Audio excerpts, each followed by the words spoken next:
ስለ አረንጓዴ አሻራ ሲነሳ ጉዳዩ ተፈጥሮን ከመጠበቅ ብሎም ምርታማነትን ከመጨመርም ይሻገራል። በችግኝ ማፍላት ለተሰማሩ ዜጎች የፈጠረው የስራ ዕድል በራሱ ሌላ ስኬት ነውና ባለታሪካችን ዘይነባ ላቀውም ይህን ትመሰክራለች።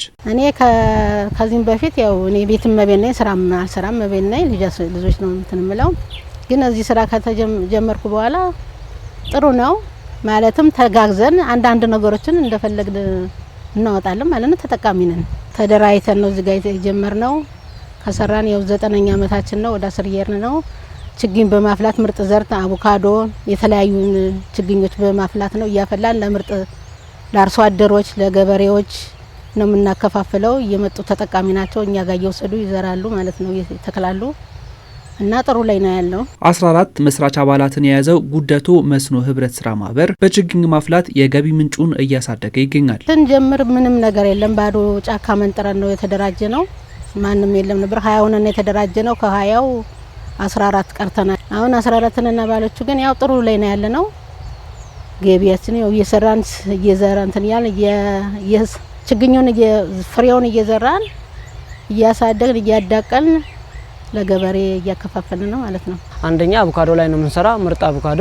ሁለተኛ ደግሞ ምርጥ ዝርያ ወይም ደግሞ ቫራይታቸው የተለየ ሙዝ፣ ፓፓዬ፣ ቡና እና ደግሞ የጥላ ዛፎችም ላይ በተጨማሪ እንሰራለን። ለውበት ለኮሊደር ልማትም የሚሆኑ ዛፎችንም እንሰራለን፣ የጫካ ዛፎችንም እንሰራለን ማለት ነው። የአረንጓዴ አሻራ መርሃ ግብር የስራ በራችንን በእጅጉ አስፍቶልናል ይላሉ የማህበሩ አባላት። ይህም ተጨማሪ ሰራተኞችን እንዲቀጥሩ አስችሏቸዋል። በስልጠና አግኝተን ስልጠናውን ወስደን በዚህ በአረንጓዴ አሻራ ላይ ተደራጅተን ከኛም አልፈን አሁን ሌላ የስራ እድል ፈጥረን እያሰራን ነው ማለት ነው። አሁን እንደምታዩት እዚህ ውስጥ ያሉ ልጆች ወደ 6 እና 7 ልጆች ከውጭ ነው የተቀጠሩት ማለት ነው።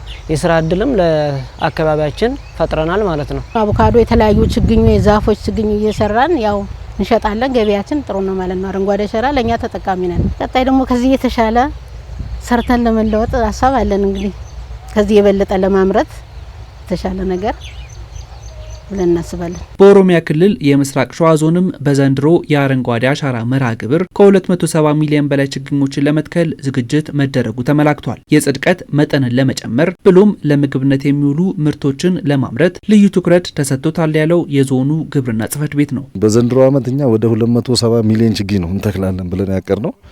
270 ተፋሰሶች አሉን። ከዛ ውስጥ 48 ሚሊዮኑ አትክልትና ፍራፍሬ ነው ማለት ነው የሚሆነው። የአቮካዶ ተከላችን ጀምረናል፣ ኦሬዲ እየጨረሰ። በመስኖ ደግሞ ስንተክላቸው የነበሩ አሉ።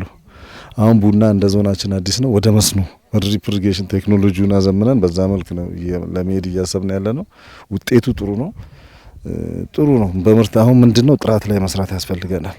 ጥራት ላይ ጋፓል ስቲል እዛ ላይ ጥራት ላይ መስራት፣ ከጥራት ባሻገር ደግሞ በብዛት አምርተ ተወዳዳሪ መሆን። ከ2100 በላይ የችግኝ ጣቢያዎች በዞኑ ይገኛሉ። ይህም በአረንጓዴ አሻራ ለተያዘው ግብ ያለው አበርክቶ ላቅ ያለ ሲሆን ለብዙሃንም የስራ እድልን ፈጥሯል። እኛ አሁን እንደ ዞናችን ኦልሞስት ወደ 2120 ችግኝ ጣቢያዎች አሉ። የመንግስትና በግል ደረጃ በአይኤምኤክሶች ወይንም በስራ እድል የተፈጠረላቸው ሰዎች። ከዛ ውስጥ እንግዲህ የምናፈላቸው ችግኞች እዛ ላይ ነው የሚፈሉት።